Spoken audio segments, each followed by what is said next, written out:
right, hello everyone, Kevin here at Twin Cities Golf. We are in Bloomington at one of the Twin Cities' newest and most exciting golf ventures, the Dinosaur Dred mini golf. So we're here with Herman, one of the owners. Herman's gonna walk us through. Let's do a 18-hole tour, and then we'll stop by the dinosaurs as we get to them. So show us hole number one here, Herman. Well, this is hole number one.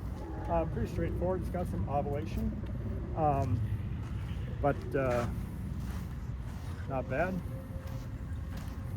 And what makes this different than a lot of the other mini putts around town, just as far as like turf quality, turf layout? How would this differ from your classic windmill type mini putt places? If you want the windmill, something with 3 feet of putting, this is not the place.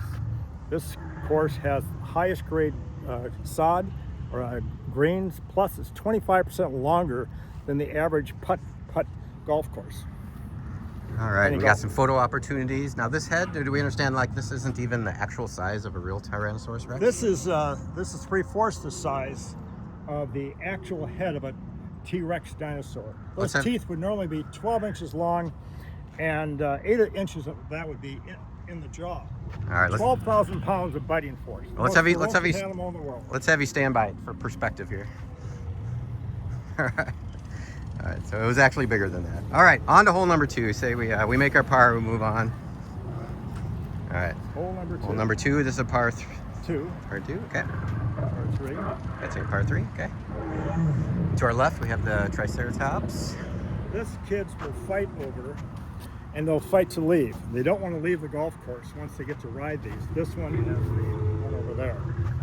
So it's a big hit with the kids. And adults are amazed by the art and the detail of these. These are right museum quality. They are extremely accurate. All right, let's get over close to the T-Rex then. All right, so where did this come from? Give us the history.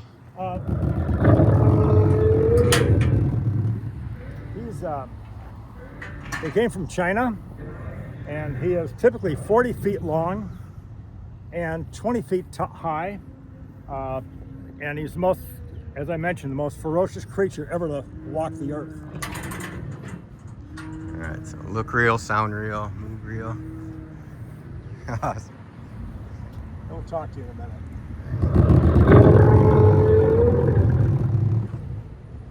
Hole number three, scorecard says a par three. Yeah, pretty straightforward. A little bit of ovulation in there. But, all right.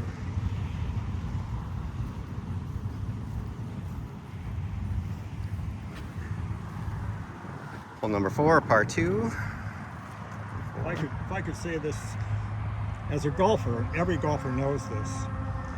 The secret of putting is your first shot, or the chip on.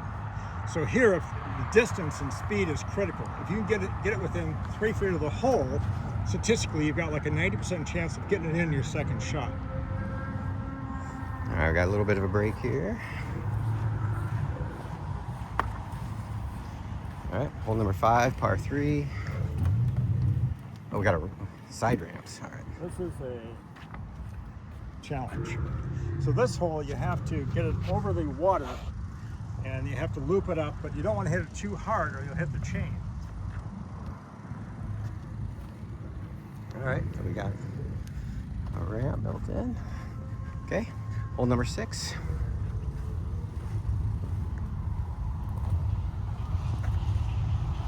This is the most challenging hole. We call it Frustration Hill. And as you can see, it's an elevated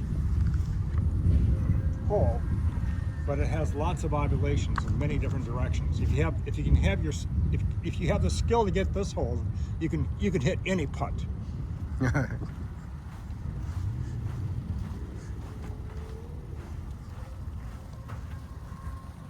All right, number seven. Now this hole, if you get it in hole number two, there's two areas the ball can go down. If you get in hole number two, at the right speed, you'll have a hole in one. So ideally go into the further hole. All right.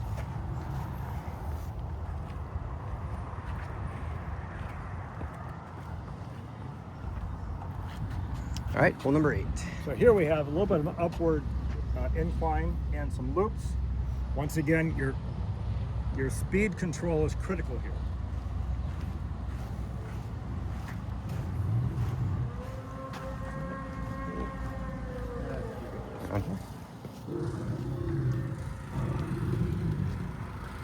Okay, hole number 9, par 4. Now this is a tough one because you have to use your skill in banking. You need speed as well as your angle to get it close for a 2-shot, or even if you're lucky, 2 shots in. All right, have you played it enough to give us the insider scoop on what the angle is off the first shot? Do you? I'm not quite sure on the angle, but I know there's an angle. Whether it's 30 degrees or 20 degrees, I can't tell you. We'll figure it out. Okay, unusual, par 4, I love it. All right, on to hole number 10. On to the back 9. And this is a little bit of a water hazard on the right.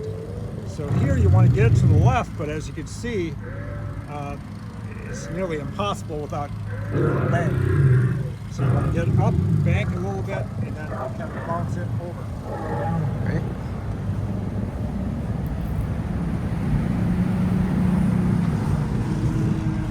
Okay, number 11, down and up. This is where your skill really comes in measuring the downhill trajectory as well as the uphill trajectory. So you need both. And if you get too fast, you're going to go over the wall. So down and then up. All right.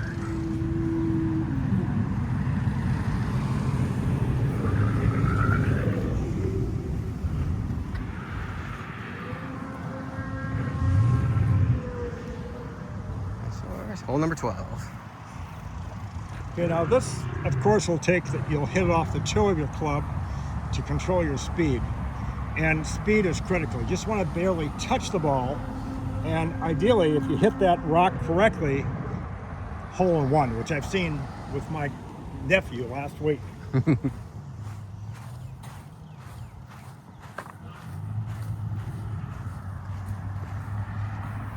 right. Heading over to Dinosaur Alley here, see? All right, let's talk about these dinosaurs over here. We got This is the Brontosaurus. It would be 110,000 pounds, 45 feet tall, the largest animal ever to walk the earth, and he ate the tops of trees. Stegosaurus, and he's a plant eater, and this was the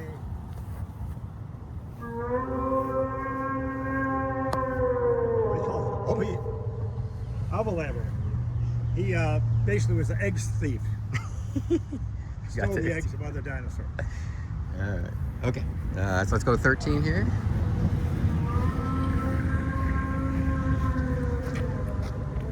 Okay, Hole 13, par 3. This is a tricky one because you got water hazards on two sides. So you've got ovulation on the right, but yet you need it to get to the left. So it's a tricky hole. Generally, what you want to do is hit it towards that bridge, just slightly touch it, and it will roll close to the hole.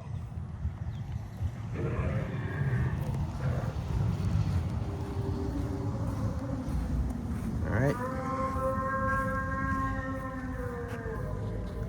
Oh, 14. All right. All right, over the bridge. All right, hole 14. Hole A 14. little dog leg. A little dog leg to the right, but not only that, but you've got a hill once you get over the dog leg. It's a tricky shot. You need significant speed to hit it, but you don't want to get over, of course, but then to go to the right. So a little bit of an angle play here. All right, that's hole 14. All right, 15 gets us back to a traditional par 2.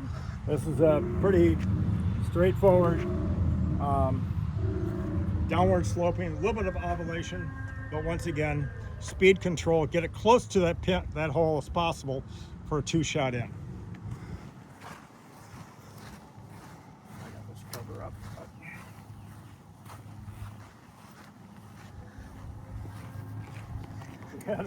Get the water mains over here. Okay.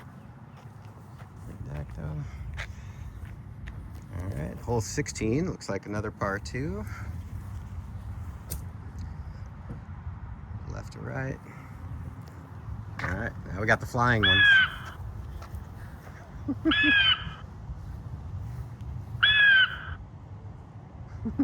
All right, hole 16. Tell us about it. Okay, so this is a little bit of a dog leg to the right. We got a little bit of a hill to use and ovulation to the around the hole, but carefully, and you can get a 2 on this one, All right.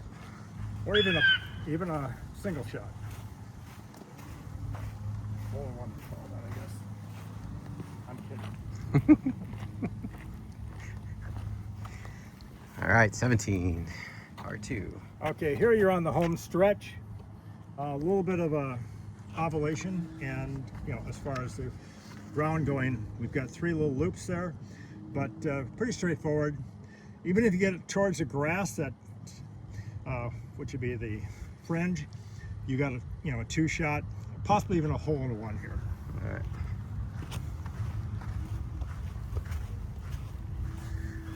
All right, last hole.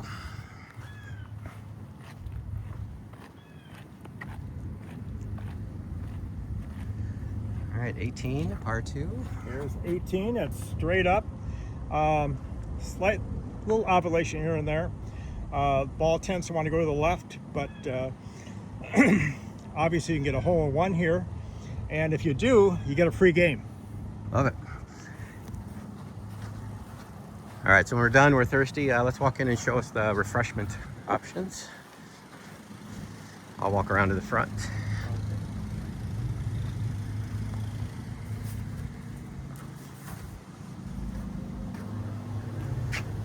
All right, and then talk to us, what are the hours? Talk to us about the days, the times, when you open. We are open Monday. We're open Monday through Thursday, 10 a.m. till 9 p.m. Friday, Saturday, and Sunday, 9 a.m. until 10 p.m. And that'll be And is there a website? Where can we learn more? dinosaurdred.com. Okay. And there's they can scan this and get more information also. All right, I'll show you the stand. All right, everybody. Well, we'll have to host a Twin Cities golf event here to see if anybody can break par here at Dinosaur Dred Mini Golf.